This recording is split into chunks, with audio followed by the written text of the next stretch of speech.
Hello my dear students, welcome to biodiversity YouTube channel. আজকের আলোচনা হচ্ছে যারা কলকাতা ইউনিভার্সিটির সেকেন্ড সেমিস্টার স্টুডেন্ট তাদের মধ্যে যাদের মাইনর ফিজিক্স আছে তাদের পরীক্ষা আগামী এই সপ্তাহের মধ্যেই। তো এই মাইনর ফিজিক্স বিএসসি সেকেন্ড ইয়ারের কিছু সাজেশন নিয়ে আলোচনা করছি। ডব্লিউবিএসইউ এর কিছু সাজেশন, সেকেন্ড সেমিস্টারের কিছু সাজেশন নিয়ে আলোচনা করেছিলাম পরীক্ষার একদিন আগে, এবং সৌভাগ্যবশত সমস্ত সাজেশন নিয়ে পরীক্ষায় এসছিল। তো আশা করি তোমাদের কলকাতা ইউনিভার্সিটির সাজেশনও কাজে আসবে। দেখো সাজেশনটা কেমন লাগে, এবং পরীক্ষাতে যদি কোশ্চেনগুলো কমন পাও তাহলে একবার জানিয়ে যেও যে হ্যাঁ কোশ্চেনগুলো পরীক্ষাতে এসেছিল। আর যদি এই পিপিটিটা, যেটার মাধ্যমে আমি তোমাদেরকে সাজেশনগুলো দেখাবো, পিপিটিটা যদি তোমাদের ডাউনলোড করার প্রয়োজন হয়ে থাকে, তোমরা কোশ্চেন ক্যাম্পাস অ্যাপ্লিকেশনটি ইউটিউব প্লে স্টোর থেকে ডাউনলোড করে নেবে, এবং সেখানে গেলে গেলে তোমরা এই পিপিটিটা ফ্রি অফ কস্টে পেয়ে যাবে। ঠিক আছে? তো এখানে দেখো যে কিভাবে আলোচনা করেছি টোটাল সিলেবাসটা। সিলেবাসের গুরুত্বপূর্ণ যে সমস্ত অধ্যায়গুলো আছে তার মধ্যে হচ্ছে অসিলেশন অ্যান্ড ওয়েভস আছে, ইলেকট্রোস্ট্যাটিক অ্যান্ড ম্যাগনেটিজম আছে, কারেন্ট ইলেকট্রিসিটি আছে, হিট অ্যান্ড থার্মোডাইনামিক্স আছে। টোটাল সিলেবাসটাকে আমি তিনটে ভাগে ভাগ করেছি। একটা হচ্ছে ভিভিআই, ভিআই এবং এলআই, এই তিনটে ভাগে ভাগ করা হয়েছে। এর মধ্যে যেগুলো ভিভিআই সেগুলো যে মাস্ট পড়ে যাবে, সেগুলো আমার তরফ থেকে একদম 100% আসার সম্ভাবনা আমি বলতে পারছি, বা বলে দিচ্ছি যেগুলো আসার সম্ভাবনা 100%, কিন্তু তারপরে সমস্ত কিছুর পরেও সবকিছু একটা সম্ভাবনা মাত্র। ঠিক আছে?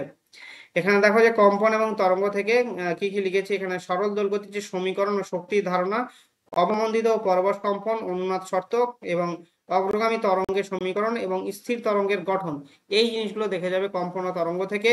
স্থির তড়িৎ ও চুম্বকত্ব থেকে কি কি দেখবে দেখো: কুলম্বের সূত্র, একটি বিন্দু আধানের জন্য তড়িৎ ক্ষেত্র এবং তড়িৎ বিভব নির্ণয়, এবং গাউস সূত্র ও এর প্রয়োগ, গোলক ও সিলিন্ডার এর সমতল পাত, প্যারালাল প্লেট ক্যাপাসিটরের ধারকত্ব, ডাইইলেকট্রিক সহ বায়ো বায়োসাভার্ট সূত্রের যে বৃত্তাকার লুপের জন্য চৌম্বক ক্ষেত্র সেটা দেখবে, অ্যাম্পিয়ারের সূত্র, দীর্ঘ সরল তার সলিনয়েডের এগুলোর ক্ষেত্রে যে অ্যাম্পিয়ারের ফর্মুলাগুলো আছে সেগুলো দেখে নেবে। ঠিক আছে?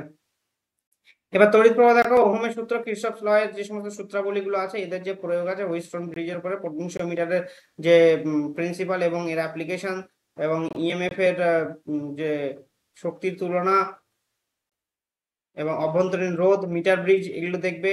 তাপ ও তাপগতিবিদ্যা থেকে দেখবে তাপ গতিবিদ্যার শূন্যতম সূত্র, প্রথম সূত্রের প্রয়োগ, সমষ্ণ রুদ্ধতাপ প্রক্রিয়া, এই জায়গাগুলো দেখে যাবে। এদের পার্থক্য দেখে যাবে। এখান থেকে যে নিউমেরিক্যাল থাকবে সেগুলো দেখবে। কার্মচক্র দেখে যাবে। কার্মচক্র মোস্ট ইম্পর্টেন্ট, দক্ষতা এবং তাৎপর্য, এগুলো দেখবে। ঠিক আছে? এগুলো হচ্ছে ভিভিআই, এখান থেকে আসার সম্ভাবনা প্রবল। এরপরে আমি যেগুলো ভিআই ধরেছি সেগুলোকে দেখে, যেগুলো একবার দেখে নাও।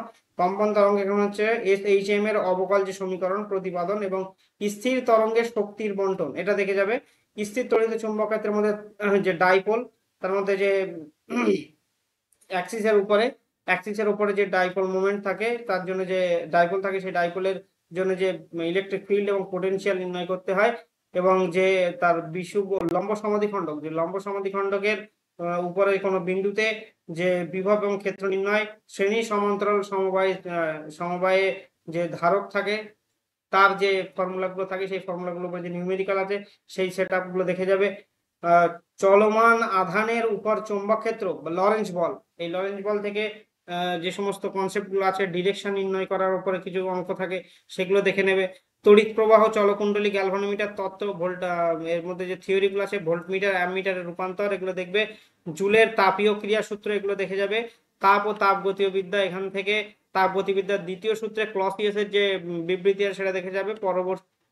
পরাবর্ত ও অপরাবর্তী যে প্রক্রিয়া সেগুলো দেখে যাবে। এরপরে যেগুলো অতিরিক্ত প্রস্তুতির জন্য যেগুলো প্রয়োজন, যেগুলোকে কম গুরুত্বপূর্ণ ভাবে এখানে আমি লিস্টেড করেছি, সেগুলোর মধ্যে হচ্ছে একটি তারের মধ্যে দিয়ে যে অনুপ্রস্থ তরঙ্গ থাকে, সেই তরঙ্গের যে বেগ, অবমন্দিত কম্পনের যে লগারিদম ডিক্রিমেন্ট, সেটা দেখে যাবে। আচ্ছা, আধানের সিস্টেমের স্থির তড়িৎ স্থিতিশক্তি এবং আরসি সার্কিটের চার্জিং ডিসচার্জিং এর গুণগত ধারণা, এবং সমসত্ব চৌম্বক ক্ষেত্রে চৌম্বক দ্বিমেরু টর্ক স্থিতিশক্তি, মিন ফ্রি পাথ, এগুলো দেখে যাবে। ঠিক আছে?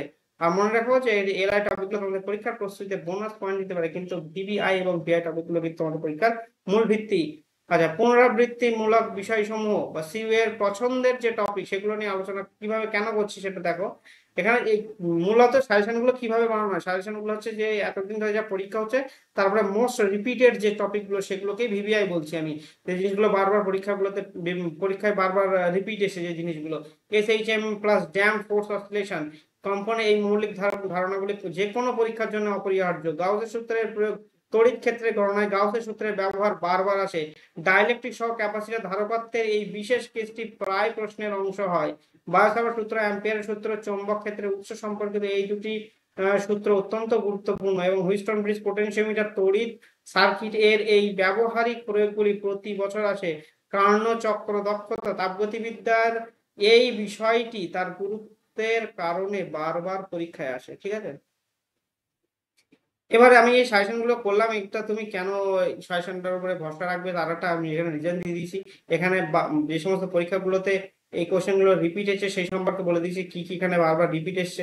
এই যেমন গাউসের সূত্র, হুইস্টন ব্রিজ পোটেনশিওমিটার, কার্নোচক্র প্রতি বছর থাকে, এই একই জিনিস কিন্তু বারবার লিখেছি যে গাউসের সূত্র, হুইস্টন ব্রিজ পোটেনশিওমিটার এবং কার্নোচক্র, এই জিনিসগুলো কিন্তু বারবার আসে। অল্প কিছু এখানে বলে দিলাম। আর অসিলেশন ওয়েভ থেকে ইলেকট্রোস্ট্যাটিক, কারেন্ট ইলেকট্রিসিটি, থার্মোডাইনামিক্স এর এই এই অংশগুলোতে কিন্তু কোশ্চেন থাকে। আচ্ছা, এবার এখানে কলকাতা ইউনিভার্সিটির যে প্রশ্নপত্র কেমন প্রকৃতি হয় দেখো। কলকাতা ইউনিভার্সিটিতে সাধারণত দীর্ঘ উত্তরভিত্তিক প্রশ্ন এবং সংক্ষিপ্ত প্রশ্ন মিশিয়ে প্রশ্ন করা হয়, তাই সাজেশন এমন ভাবে তৈরি করা হয়েছে যে তোমরা দীর্ঘ প্রশ্ন উত্তর দিতে পারো এবং সংক্ষিপ্ত প্রশ্ন উত্তরগুলো কিন্তু তোমরা দিতে পারো। এখানে এক্ষেত্রে প্রথমত ভিভিআই টপিক গুলো থেকে গভীর ধারণা এবং প্রতিপাদন চাওয়া হয়, যেমন এসএইচএম এর সমীকরণ প্রতিপাদন, গাউসের সূত্রের প্রয়োগের ব্যাখ্যা, কার্যচক্রের কার্য প্রণালী ও দক্ষতার প্রতিপাদন, এই প্রশ্নগুলোর জন্য ধাপে ধাপে উত্তর লেখার প্রয়োজন। মানে এখান থেকে তুই ভিভিআই দিয়ে কিন্তু ব্রড কোশ্চেন গুলো আসবে এবং সংক্ষিপ্ত যেখানে অ্যান্সার গুলো থাকবে, যেখানে তোমার নিউমেরিক্যাল থাকবে ছোট, বা সেখানে বিভিন্ন প্রিন্সিপাল লিখতে দিতে পারে, তার মধ্যে থেকে আসবে যেমন পোটেনশিওমিটার থাকবে, কিরচফের সূত্র, লরেন্জের বলের ডেফিনেশন থাকবে, এই জিনিসগুলো থেকে তোমার সংক্ষিপ্ত প্রশ্নের উত্তরগুলো এখান থেকে দিতে পারবে। ঠিক আছে, তো এবার এখানে আমি টোটাল এই যা লিখে দিয়েছি তার উপরে একটা সামারি এখানে করে দেখো। মাইনর ফিজিক্স এর প্রশ্নকর্তা সাধারণত সিলেবাসের ফাউন্ডেশন টপিকস থেকে প্রশ্ন করে, গভীর বা জটিল বিষয় যান না। এই সাজেশনটি তৈরির সময় এই গুরুত্বপূর্ণ পর্যবেক্ষককে মাথায় রাখা হয়েছে যে আমি যেসব সাজেস্ট করেছি সেগুলো ফিজিক্স এর মৌলিক ধারণা মতো, যেমন হচ্ছে এসএইচএম, গাউসের সূত্র এবং পোটেনশিওমিটার, কার্নোচক্র, এগুলো বাদ দিয়ে প্রশ্নপত্র হওয়া অসম্ভব।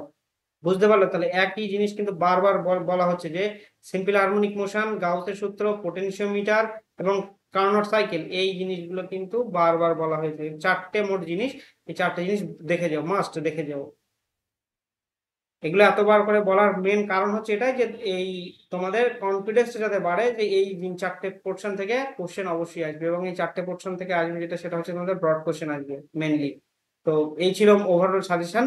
তোমরা সাজেশনটা যদি নিতে চাও তো আমাদের অ্যাপ্লিকেশনে চলে যাবে, অ্যাপ্লিকেশনের লিঙ্ক আমাদের কমেন্ট বক্সে দেওয়া থাকছে, সেখান থেকে লিঙ্কটা ডাউনলোড করে নিও এবং সেখানে গিয়ে তোমরা এই পিডিএফটা ফ্রি অফ কস্টে পেয়ে যাবে। ধন্যবাদ এবং তোমাদের পরীক্ষার জন্য শুভকামনা থাকলো, সবাই ভালোভাবে পরীক্ষা দিও।